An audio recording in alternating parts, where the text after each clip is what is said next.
السلام علیکم ورحمۃ اللہ وبرکاتہ۔ الحمدللہ رب العالمین والعاقبۃ للمتقین والصلاة والسلام علی اشرف الانبیاء والمرسلین نبینا محمد وعلی آلہ وصحبہ اجمعین ومن تبعہم بإحسان الی یوم الدین وبعد۔ آج کے اس درس میں چھٹی ام المومنین حضرت ام سلمہ رضی اللہ تعالی عنہا کی سیرت کے حوالے سے کچھ باتیں رکھی جائیں گی۔ اللہ تعالیٰ اسے نفع بخش بنائے اور ہدایت و سعادت کا ذریعہ بنائے، آمین یا رب العالمین۔ حضرت ام سلمہ رضی اللہ تعالی عنہا نبوت سے پہلے مکہ مکرمہ میں پیدا ہوئیں۔ ان کا اصل نام تھا ہند اور ان کے والد کا نام تھا ابو امیہ۔ ابو امیہ عرب سماج کے، مکہ سماج کے بڑے ہی مشہور و معروف آدمی تھے، بڑے سخی و فیاض تھے۔ حضرت ام سلمہ جب بڑی ہوئیں تو ان کی شادی ابو سلمہ رضی اللہ تعالی عنہ سے ہوئی، اور ابو سلمہ رضی اللہ تعالی عنہ یہ رسول اللہ صلی اللہ علیہ وسلم کے رضاعی بھائی تھے۔ ابو سلمہ کا اصل نام عبداللہ بن عبد الاسد المخزومی تھا، اور یہ ابو سلمہ رسول اللہ صلی اللہ علیہ وسلم کی پھوپھی برہ بنت عبد المطلب کے بیٹے تھے۔ ابو سلمہ رضی اللہ تعالی عنہ جو رسول کے رشتے میں بھی تھے،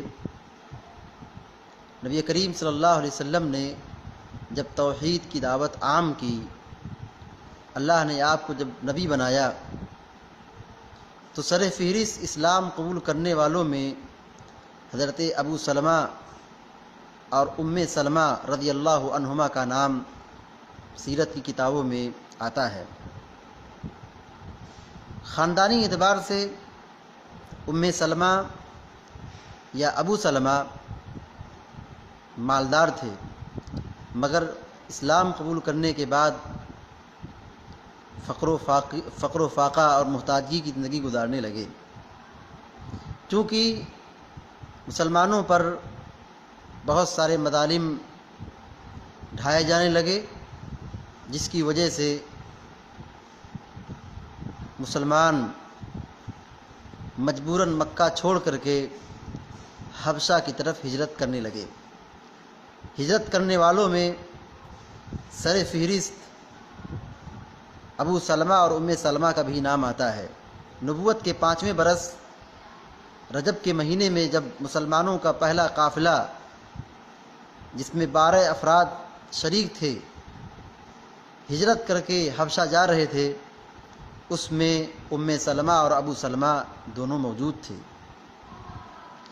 حبشہ جانے کے بعد ایک مدت گزارے اور وہاں لوگوں کو مکہ کی یاد آنے لگی، بیت اللہ دیکھنے کا شوق پیدا ہوا، اور مکہ ایسا شہر ہے، بیت اللہ کا وہ مقام ہے کہ کوئی آدمی اس کو چھوڑنا نہیں چاہتا ہے۔ وہی یاد ستاتی تھی۔ حضرت ابو سلمہ اور ام سلمہ اپنے اہل و عیال سمیت حبشہ سے مکہ مکرمہ واپس آ گئے۔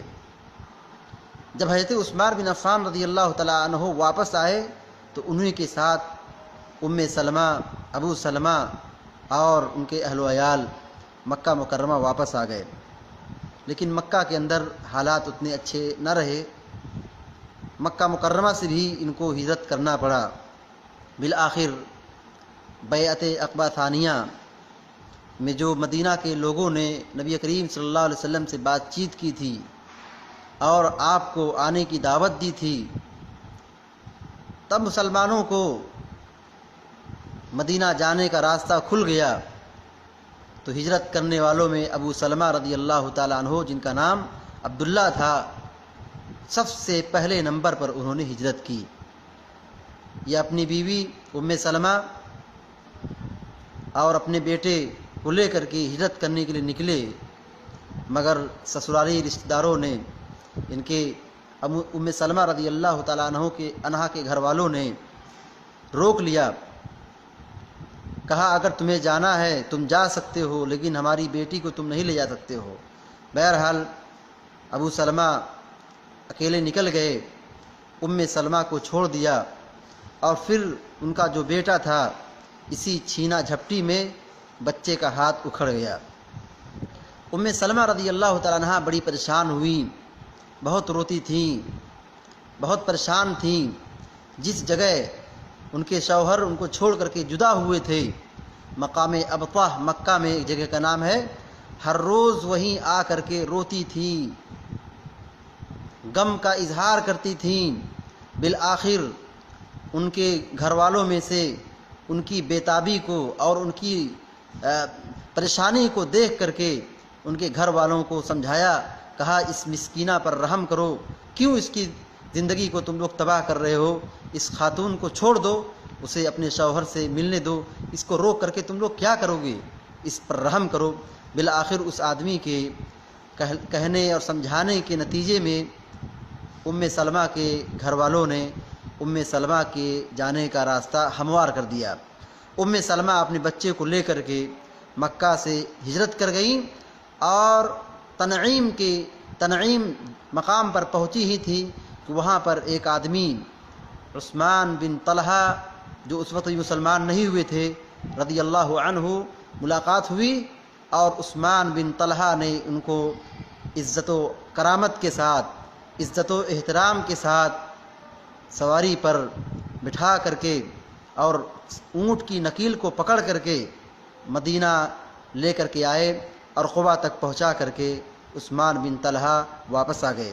اس لیے سلمہ رضی اللہ تعالیٰ عنہ حضرت عثمان بن طلحہ کی بڑی تعریف کرتی تھی، کیونکہ انہوں نے جو المومنین حضرت سلمہ کے ساتھ احسان کیا تھا، جو عزت دی تھی، اور جو ایک مشکل ترین گھڑی میں ان کا تعاون کیا تھا، ہجرت کے سفر میں جو انہوں نے معاونت پیش کی تھی، اس کے نتیجے میں حضرت سلمہ رضی اللہ تعالیٰ عنہ ان کے احسان کو بیان کرتی تھی، ان کو کبھی فراموش نہیں کیا۔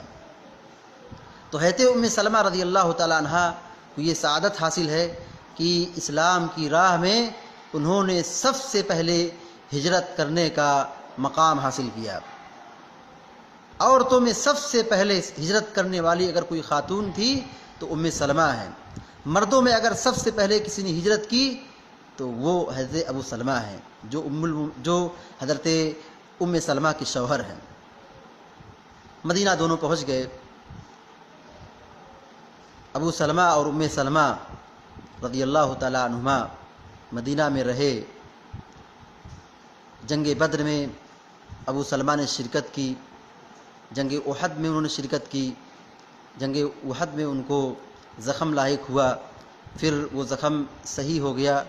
اللہ کے نبی علیہ الصلوۃ والسلام نے بنو اسد سے لڑنے کے لیے ایک قافلہ تیار کیا، جس کے ذمہ دار اور امیر اللہ کے نبی علیہ الصلوۃ والسلام نے ابو سلمہ رضی اللہ تعالیٰ عنہ کو بنایا۔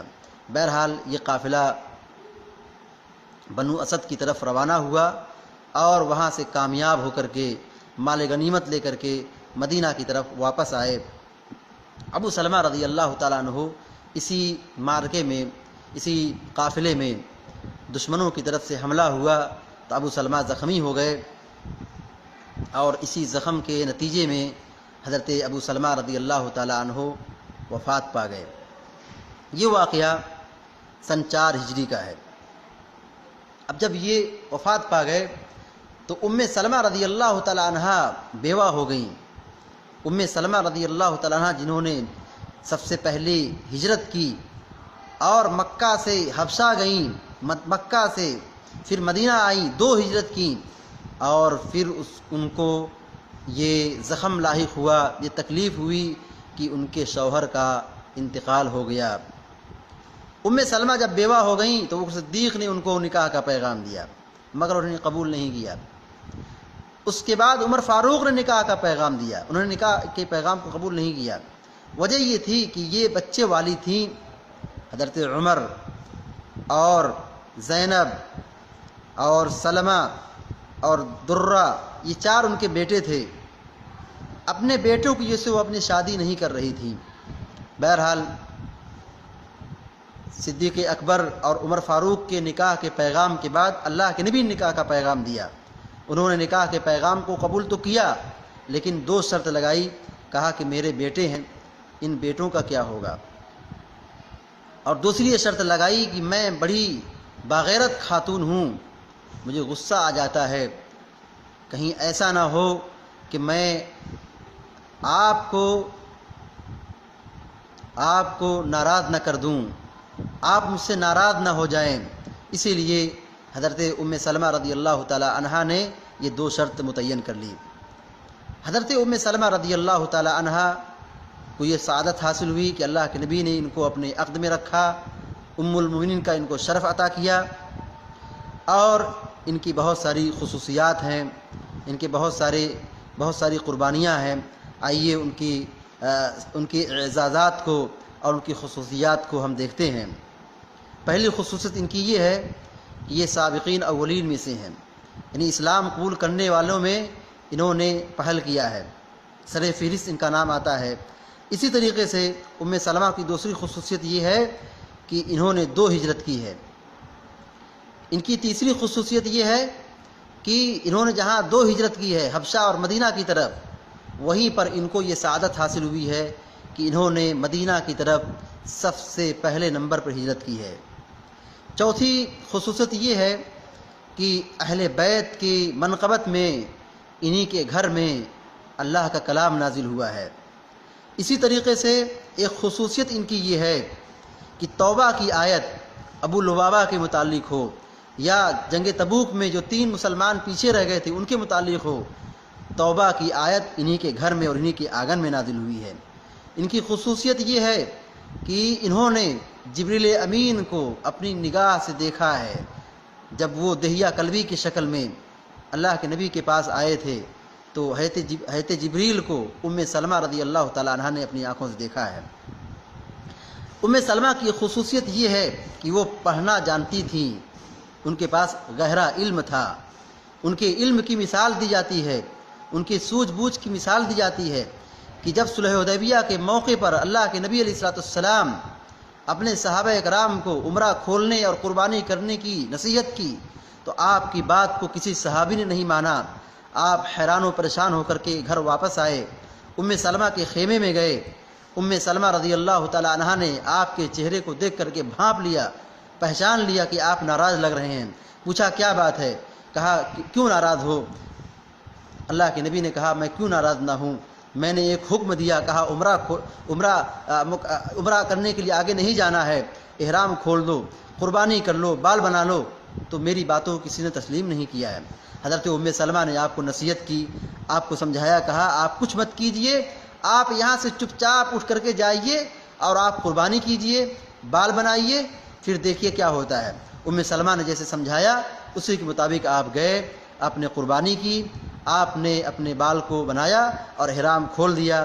اس کے بعد سارے صحابہ کرام آپ کو دیکھ کر کے فوراً اپنی قربانی کو کیا اور پھر اس کے بعد اپنے بال کو بنا کر کے حلال ہو گئے. حضرت ام سلمہ کی خصوصیت میں سے یہ بھی ہے کہ ازواج مطہرات میں ان کو ایک طویل عمر ملی. سب سے زیادہ جن کو زندگی ملی ازواج مطہرات میں سے وہ حضرت ام سلمہ رضی اللہ تعالی عنہا ہیں. حضرت ام سلمہ رضی اللہ تعالی عنہا 80 سال دنیا میں زندہ رہیں اور سن 61 ہجری میں دنیا سے رخصت ہوئی. انہوں نے صدیق اکبر کی خلافت کو، عمر فاروق کی خلافت کو، عثمان غنی کی خلافت کو اور حضرت علی اور معاویہ کی خلافت کو اور حسن رضی اللہ تعالیٰ عنہ کی خلافت کو، یزید بن معاویہ کی خلافت کو سب دیکھا ہے.